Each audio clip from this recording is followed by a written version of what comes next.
प्रिय दर्शकों, आप सबों को प्रेम भरा नमस्कार। क्या आप आज आनंदित हैं? और क्या आप इस बात के लिए आज परमेश्वर को धन्यवाद देना चाहेंगे कि उसने एक और दिन आपको दिया है? ये उसका अनुग्रह है कि हम सब जीवित हैं। एक पल के लिए अपनी आंखें बंद कर उस परमेश्वर को धन्यवाद दें जिसने आपको आज का जीवन दिया, आज का दिन दिया। दोस्तों, इस समय आप सत्यवचन कार्यक्रम देख रहे हैं और मुझे खुशी है कि आज आपका एक बार फिर से इस कार्यक्रम में उपस्थित होने के लिए मैं स्वागत करूं। आप इस कार्यक्रम में अनायास ही नहीं है दोस्तों, बल्कि परमेश्वर की योजना है जिसके अनुसार आप इस कार्यक्रम में आज हैं। और इसलिए भी हैं क्योंकि वह आपसे प्रेम करता है तथा अपने वचन आपके जीवन में डालना चाहता है। भले ही इस कार्यक्रम के माध्यम से परमेश्वर ने आपको और मुझको जीवन दिया है और ये जीवन बहुत अनमोल है। हमें जीवन जीने का सिर्फ एक बार अवसर मिलता है, दूसरा अवसर नहीं मिलता, और इसलिए हमें इसे उसकी सुंदरता में, बहुतायत में जीना चाहिए। दोस्तों, सत्यवचन कार्यक्रम हम सब के लिए परमेश्वर की योजना को उजागर करता है। परमेश्वर यशायाह नबी के द्वारा 43 अध्याय 10 पद में इस प्रकार कहता है, तुम मेरे साक्षी हो और मेरे सेवक हो, जिन्हें मैंने इसलिए चुना है कि समझकर मेरी प्रतीति करो और यह जान लो कि मैं वही हूँ। मुझसे पहले कोई ईश्वर ना हुआ और ना मेरे बाद कोई होगा। अद्भुत परमेश्वर है।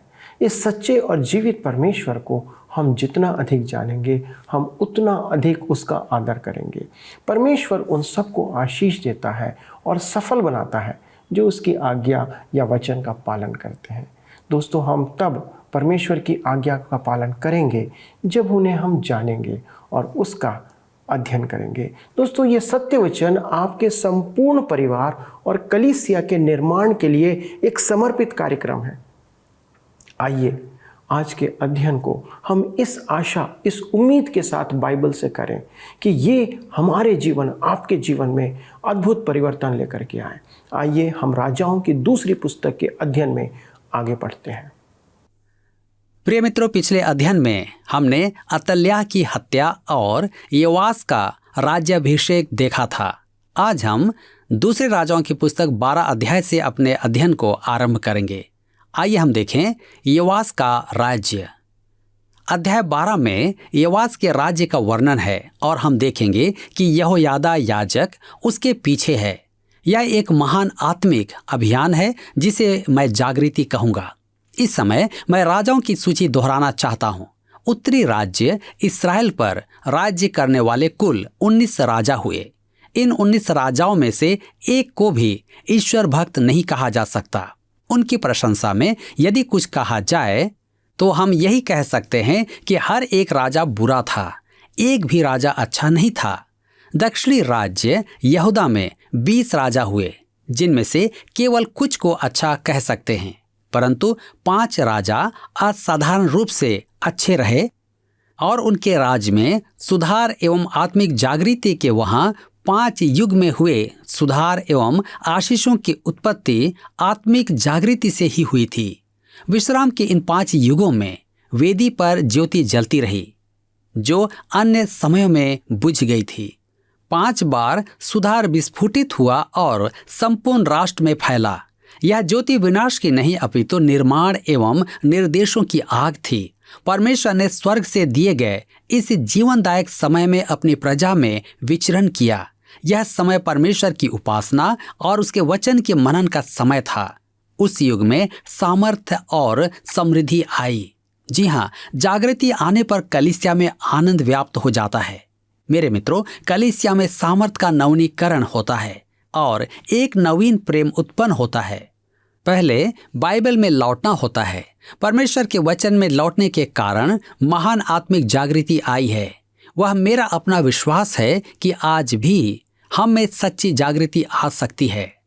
डॉक्टर ग्रिफिथ थॉमस ने कहा, मैं धर्मशास्त्र में कहीं नहीं देखता हूं कि कलीसियाई जागृति परमेश्वर की इच्छा के विरुद्ध है। Doctor R.A. टोरी ने कहा, धर्मशास्त्र में ऐसी कोई शिक्षा नहीं है कि आत्मिक जागृति परमेश्वर की इच्छा के विपरीत है। डॉक्टर जेम्स एम ग्रे ने कहा, हम पत्रियों में ऐसा कोई संदर्भ नहीं दे सकते जो हमारे इस निष्कर्ष को उचित ठहराए कि आरंभिक कलीसिया का अनुभव आज दोहराया नहीं जा सकता। तो मेरे मित्रों, आइए हम परमेश्वर के वचन के प्रसारण में अपनी भूमिका निभाएं, जिससे कि परमेश्वर हमारे युग में अनुग्रह का सच्चा कार्य करने पाए।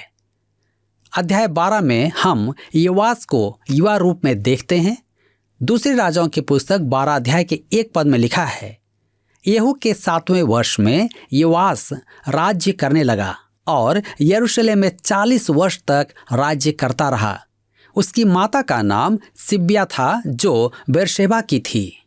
ध्यान दीजिए, योआस ने 7 वर्ष की आयु में राज करना आरंभ किया और 47 वर्ष की आयु तक राज किया। उसकी माता बेरशेबा की सिब्या थी। ध्यान रखें कि माताओं के नाम साथ साथ दिए जाते हैं, क्योंकि पुत्रों के जीवन में माता का प्रभाव बहुत अधिक होता है। दूसरे राजाओं की पुस्तक 12 अध्याय के 2 पद में लिखा है, जब तक यहोयादा याजक योआस को शिक्षा देता रहा, तब तक वह वही काम करता रहा जो यहोवा की दृष्टि में ठीक है। योआस को परमेश्वर के वचन की शिक्षा दी गई थी। मेरे मित्रों, आज हमें निर्बुद्धि राजनीतिज्ञों की आवश्यकता नहीं है, जो सदैव सुधारों की युक्तियां सुझाते हैं और अन्य सब राजनीतिक दलों एवं नेताओं और आलोचना करते हुए सोचते हैं कि उन्हीं के पास समाधान है। क्या मैं कह सकता हूं कि हमें आज ऐसे अगुओं की आवश्यकता है जो परमेश्वर के वचन में शिक्षित हों और जो परमेश्वर को जानते हों। हमें हमारे देश में आत्मिक जागृति की आवश्यकता है, जो केवल परमेश्वर के वचन से ही आ सकती है। दूसरे राजाओं की पुस्तक 12 अध्याय के 3 पद में हम पढ़ते हैं, तो भी ऊंचे स्थान गिराए न गए, प्रजा के लोग तब भी ऊंचे स्थान पर बलि चढ़ाते और धूप जलाते रहे। जागृति आने का यह अर्थ नहीं कि सब परमेश्वर के निकट आ गए थे। कुछ लोग अब भी ऊंचे स्थानों में बलि चढ़ा रहे थे और धूप जला रहे थे। याजकों में भी कुछ ऐसे थे जो जागृत नहीं थे। हम दूसरे राजाओं की पुस्तक 12 अध्याय उसके 4 और 5 पद में आगे पढ़ते हैं, योआस ने याजकों से कहा, पवित्र की हुई वस्तुओं का जितना रुपया यहोवा के भवन में पहुंचाया जाए, अर्थात गिने हुए लोगों का रुपया, और जितना रुपया देने के जो कोई योग्य ठहराया जाए, और जितना रुपया जिसकी इच्छा यहोवा के भवन में ले आने की हो, इन सब को याजक लोग अपने जान पहचान के लोगों से लिया करें, और भवन में जो कुछ टूटा फूटा हो उसको सुधार दें। मंदिर बुरी स्थिति में था, उसमें सुधार की आवश्यकता थी। दूसरे राजाओं की पुस्तक 12 अध्याय 6 से 8 पद में हम पढ़ते हैं, तो भी याजकों ने भवन में जो टूटा फूटा था उसे योआस राजा के 23वें वर्ष तक नहीं सुधारा था। इसलिए राजा योआस ने यहोयादा याजक और अन्य याजकों को बुलाकर पूछा, भवन में जो कुछ टूटा फूटा है उसे तुम क्यों नहीं सुधारते? अब से अपने जान पहचान के लोगों से और रुपया ना लेना, और जो तुम्हें मिले उसे भवन के सुधारने के लिए दे देना। तब याजकों ने मान लिया कि न तो हम प्रजा से और रुपया लें और न भवन को सुधारें। आज की कहानी भी ऐसी ही है। मेरे विचार में विश्वासियों को और कलीसियाओं को परखने की एकमात्र विधि है, आप उनके द्वारा धनराशि का उपयोग या दुरुपयोग देखें। कलीसिया के अनेक सदस्य हैं, हमें इस व्यक्ति को या उस व्यक्ति को कोषाध्यक्ष बनाना चाहिए या बोर्ड का सदस्य बनाना चाहिए, क्योंकि वह एक सफल एवं उत्तम व्यापारी है। क्या मैं आपको सुझाव दूं? आपके लिए उचित तो यह जानना होगा कि वह एक आत्मिक जन है या नहीं। यही सबसे अधिक महत्वपूर्ण बात है। उन्होंने क्या किया? उन्हें एक संदूक बनाना पड़ा जिसमें ताला लगाया जा सके कि पैसा सुरक्षित रहे और याजक उसमें हाथ न लगा पाएं। दूसरे राजाओं की पुस्तक 12 अध्याय के 9 पद में आगे लिखा है, तब यहोयादा याजक ने एक संदूक लेकर उसके ढक्कन में छेद करके उसको यहोवा के भवन में आने वालों के दाहिने हाथ पर वेदी के पास रख दिया, और द्वार की रखवाली करने वाले याजक उसमें वह सब रुपया डालने लगे जो यहोवा के भवन में लाया जाता था।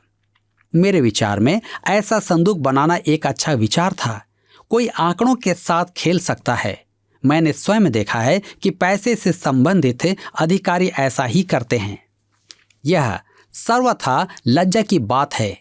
योआस का संदूक आज अनेक संस्थाओं द्वारा पैसा उगाने के लिए काम में लिया जा सकता है। मैं सोचता हूं कि क्या उस संदूक को काम में लेने वाले उसकी पृष्ठभूमि जानते हैं।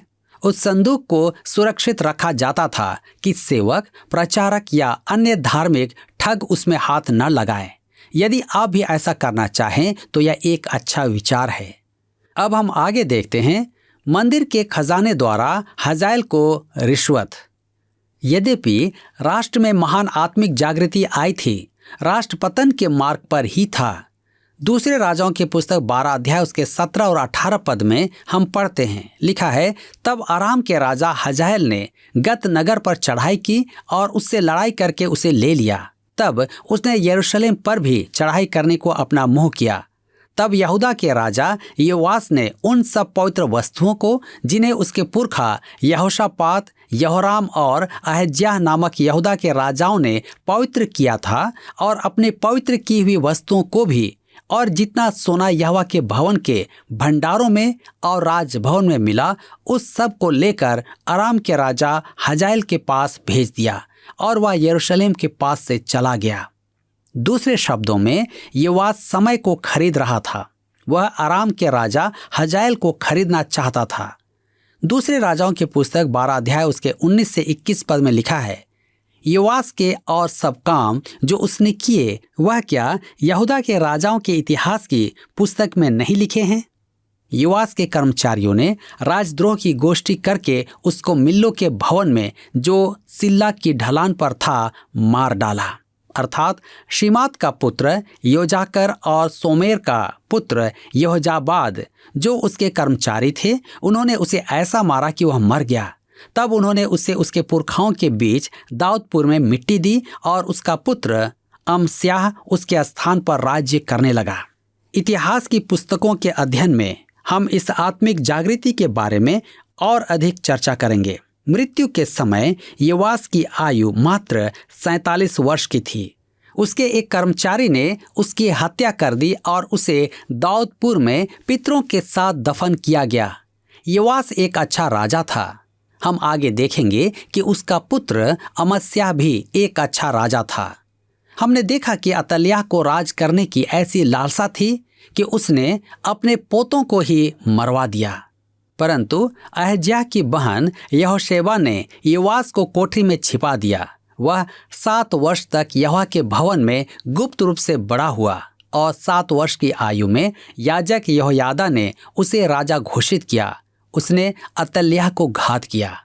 योआस एक अच्छा राजा था। उसके युग में मंदिर का पुनरुद्धार हुआ और लोगों में आत्मिक जागृति आई। उसके स्थान पर उसका पुत्र अमस्याह राजा हुआ। वह भी एक अच्छा राजा था।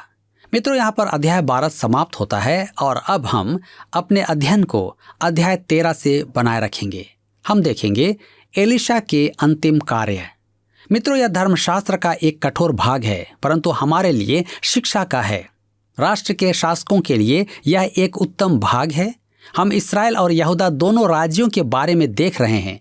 उत्तरी राज्य इस्राएल में इस्राएल के 10 गोत्र थे, और दक्षिण राज्य में यहूदा और बिन्यामीन के गोत्र यहूदा राज्य कहलाते थे। दक्षिण राज्य में दाऊद के वंशज राज कर रहे थे। यही वंशावली नए नियम में प्रभु यीशु मसीह के जन्म तक चलेगी।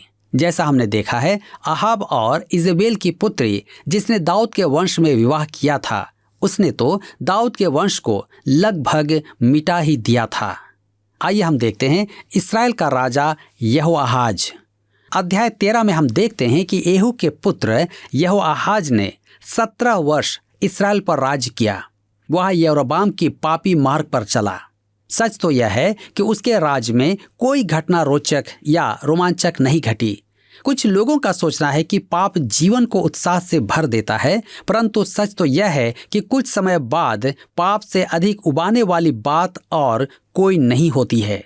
धनोपार्जन करते करते मनुष्य शराबी के समान एक ऐसी स्थिति में आ जाता है जब उसके तुल्य उबाऊ और कोई नहीं होता, और उसका जीवन उद्देश्य से वंचित हो जाता है। इसी प्रकार पाप करने वाले का जीवन होता है। इतिहास का यह समय अत्यधिक उबाऊ है। उत्साह तो तब आता है जब परमेश्वर कार्य करता है। आज हमें उसकी कैसी आवश्यकता है। हम दूसरे राजाओं की पुस्तक 13 अध्याय उसके 1 और 2 पद में पढ़ते हैं। अहज्याह के पुत्र यहूदा के राजा योआस के 23वें वर्ष में येहू का पुत्र यहोआहाज शोमरोन में इस्राएल पर राज्य करने लगा और 17 वर्ष तक राज्य करता रहा। उसने वह किया जो यहोवा की दृष्टि में बुरा था, अर्थात नबात के पुत्र यारोबाम जिसने इस्राएल से पाप कराया था, उसके पापों के अनुसार वह करता रहा और उनको छोड़ न दिया। यारोबाम ही था जिसने इस्राएल में बछड़े की उपासना आरंभ करवाई थी। उसने इस्राएल को सच्चे परमेश्वर की उपासना से पथ भ्रष्ट करके पाप में डाला। अहाब और इजेबेल ने राज्य संभाला तो उन्होंने तो पाप की सीमाएं पार कर दी। उन्होंने बाल की पूजा आरंभ की जो शैतानी काम था। अब यहोआहाज अपने पिता येहू की नाई बाल की पूजा से दूर रहता है और वह अहाब और इजेबेल की नाई पाप की गहराई में भी नहीं उतरा है, परंतु वह यारोबाम के तुल्य अधर्म के काम करता है जो बुरा ही था। आइए अब हम देखते हैं यहोआहाज का मन फिराव। इस्राएल के पाप के कारण परमेश्वर ने आराम को उनके विरुद्ध खड़ा किया। दूसरे राजाओं की पुस्तक 13 अध्याय उसके 3 और 4 पद में हम पढ़ते हैं, इसलिए यहोवा का क्रोध इस्राएलियों के विरुद्ध भड़क उठा और उसने उनको आराम के राजा हजाएल और उसके पुत्र बेनहदद के अधीन कर दिया। तब यहोआहाज यहोवा के सामने गिड़गिड़ाया और यहोवा ने उसकी सुन ली, क्योंकि उसने इस्राएल पर अंधेर देखा कि आराम का राजा उन पर कैसा अंधेर करता था। उसे संकट और विपदा का बोध हुआ और भय के कारण वह परमेश्वर के पास आया। तब हम दूसरे राजाओं की पुस्तक 13 अध्याय के 5 पद में पढ़ते हैं, इसलिए यहोवा ने इस्राएल को एक छुड़ाने वाला दिया और वे आराम के वश से छूट गए और इस्राएली पिछले दिनों के समान फिर अपने अपने डेरे में रहने लगे। ध्यान दीजिए कि परमेश्वर कैसा अनुग्रहकारी है। ज्यों ही राजा ने उसे पुकारा त्यों ही उसने उसकी प्रार्थना सुनी और उत्तर दिया। उसने इस्राएल को आराम के उत्पीड़न से छुड़ाया। मेरे मित्रों, आज आप और मैं समझ नहीं रहे हैं कि परमेश्वर कैसा भला है। वह आपके और मेरे लिए कैसा भला है। ओह, वह कैसा महान है। दूसरे राजाओं की पुस्तक 13 अध्याय के 6 और 7 पद में लिखा हुआ है, तो भी वे ऐसे पापों से न फिरे जैसे यारोबाम के घराने ने किया और जिनके अनुसार उसने इस्राएल से पाप कराए थे, परंतु उनमें चलते रहे और शोमरोन में अशेरा भी खड़ी रही। आराम के राजा ने यहोआहाज की सेना में से केवल 50 सवार, 10 रथ और 10,000 प्यादे छोड़ दिए थे, क्योंकि उसने उनको नष्ट किया और रौंद रौंद करके धूल में मिला दिया था। हम यहोआहाज के जीवन में परमेश्वर की भलाई देख रहे हैं। उसने परमेश्वर को पुकारा और परमेश्वर ने तुरंत उत्तर दिया, परंतु राजा और उसकी प्रजा पाप में ही लीन रही। उन्होंने बाल की उपासना की। आराम के राजा ने यहोआहाज की सुरक्षा ऐसी बिगाड़ दी कि वह अपने राज्य को सुरक्षित करने में फिर सफल ना हुआ। हम दूसरे राजाओं की पुस्तक 13 अध्याय उसके 8 और 9 पद में आगे पढ़ते हैं, यहोआहाज के और सब काम जो उसने किए और उसकी वीरता, यह सब क्या इस्राएल के राजाओं के इतिहास की पुस्तक में नहीं लिखा है? अंततः यहोआहाज अपने पुरखाओं के संग सो गया और शोमरोन में उसे मिट्टी दी गई और उसका पुत्र यहोआस उसके स्थान पर राज्य करने लगा। यह यहोआहाज की मृत्यु का वर्णन है। यह मनुष्य का अभिलेख है। राजा मर गया, राजा चिरंजीव रहे। मेरे मित्रों, आगे हम देखते हैं इस्राएल का राजा यहोआस। उत्तरी राज्य के सिंहासन पर एक और राजा बैठा। दूसरे राजाओं की पुस्तक 13 अध्याय के 10 पद में लिखा है, यहूदा के राजा योआस के राज्य के 37वें वर्ष में यहोआहाज का पुत्र यहोआश शोमरोन में इस्राएल पर राज्य करने लगा और 16 वर्ष तक राज्य करता रहा। मेरे मित्रों, यह अध्याय उलझन का है, क्योंकि दोनों राज्यों के राजाओं के नाम एक ही हैं। अतः कौन कहाँ राज कर रहा है और उसके राज की दशा क्या है जानना कठिन होगा। मुझे निश्चित रूप से नहीं पता, परंतु परमेश्वर ने इसे ऐसा ही रखा है। क्योंकि इसमें उसका विशेष कारण है। हम दूसरे राजाओं की पुस्तक 13 अध्याय उसके 11 पद में पढ़ते हैं, और उसने वह किया जो यहोवा की दृष्टि में बुरा था, अर्थात नबात का पुत्र यारोबाम जिसने इस्राएल से पाप कराया था, उसके पापों के अनुसार वह करता रहा और उनसे अलग न हुआ। यारोबाम मानदंड था। जब कोई राजा पाप की अपनी सीमा पर पहुंचा तो परमेश्वर ने दंड अवश्य दिया।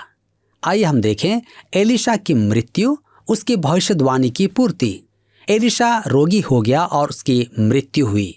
दूसरे राजाओं की पुस्तक 13 अध्याय के 14 पद में लिखा है, एलीशा को वह रोग लग गया जिससे उसकी मृत्यु होने पर थी। तब इस्राएल का राजा यहोआश उसके पास गया और उसके ऊपर रोकर कहने लगा, हाय मेरे पिता, हाय मेरे पिता, हाय इस्राएल के रथ और सवारों। एलीशा ने उससे कहा, धनुष और तीर ले आ। एलीशा उत्तरी राज्य के लिए शक्ति का ऐसा स्तंभ था जैसा एलिय्याह नहीं था। मेरे विचार में एलिय्याह के स्वर्गारोहण का समाचार राजमहल में आनंदोत्सव का कारण था।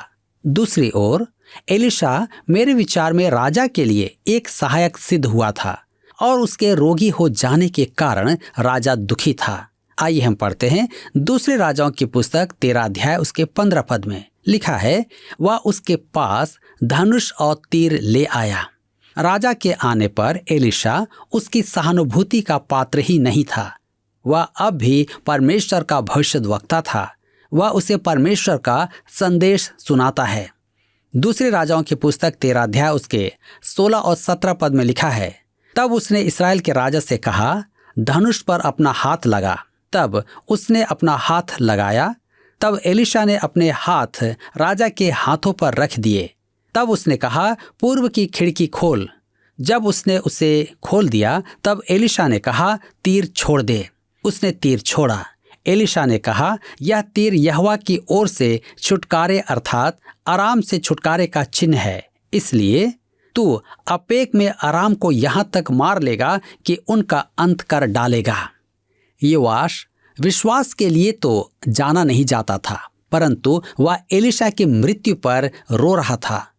वह विश्वास में दृढ़ नहीं था और उसे विश्वास नहीं था कि परमेश्वर उसे आराम पर विजय देगा।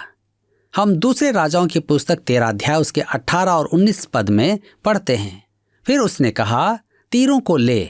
और जब उसने उन्हें लिया तब उसने इस्राएल के राजा से कहा, भूमि पर मार। तब वह 3 बार मार कर ठहर गया।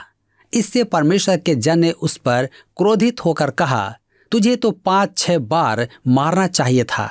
ऐसा करने से तू आराम को यहाँ तक मारता कि उनका अंत कर डालता, परंतु अब तू उन्हें 3 ही बार मारेगा। क्योंकि उसे मुक्ति के लिए परमेश्वर पर भरोसा नहीं था। वह निराशा के कारण पीछे हटना चाहता था। इसी प्रकार परमेश्वर की अनुपम परियोजनाएं या तो पूरी नहीं होती या आरंभ ही नहीं होती, क्योंकि परमेश्वर के संतान का विरोध होता है, या वह निराश हो जाता है, वह उसे त्याग देता है और कहता है, यह परियोजना परमेश्वर की इच्छा नहीं है। योआश की मनोदशा भी ऐसी ही थी। उसने 3 तीर भूमि में मारे। उसके कहने का अर्थ था, मुझे विश्वास नहीं कि परमेश्वर मुझे पार लगाएगा। मैं आज बहुत डांवाडोल विश्वास देखता हूँ। मनुष्य बस बैठकर कल्पना करते हैं। वे कहते हैं, मैं परमेश्वर के लिए कुछ करना चाहता हूँ, परंतु जब मैं उनसे फिर भेंट करता हूँ तो पाता हूँ कि वे वहीं बैठे हैं।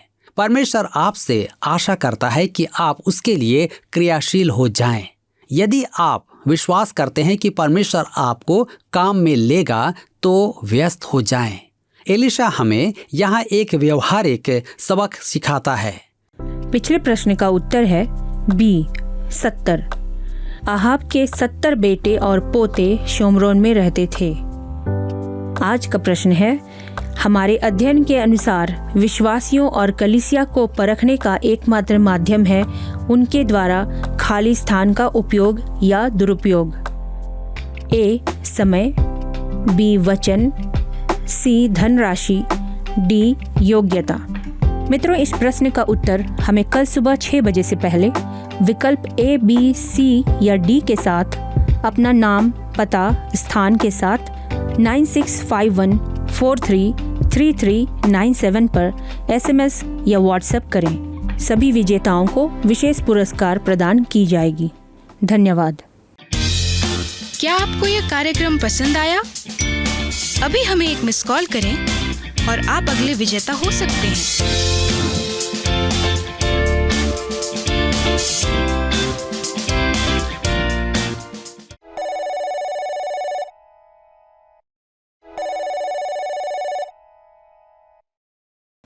प्रिय मित्रों, आपने देखा कि संपूर्ण इस्राएल जाति को उसने अपनी निज प्रजा होने के लिए चुना था कि उन पर अपनी सामर्थ प्रकट करे और उनके द्वारा दूसरों के सामने अपनी महिमा प्रकट करे।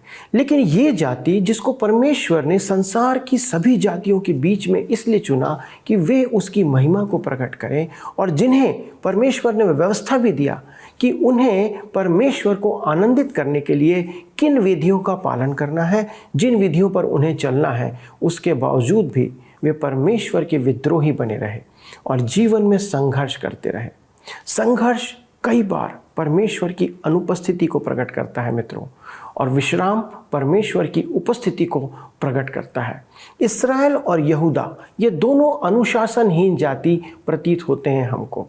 मुझे आश्चर्य होता है कि जिन्हें सब कुछ बताया गया, परमेश्वर ने साक्षात सब कुछ उनके सामने प्रकट किया, बड़े बड़े आश्चर्य कर्म उन्होंने देखे, परमेश्वर की महिमा को उनके साथ देखा, वे परमेश्वर के विरोधी कैसे हो सकते हैं?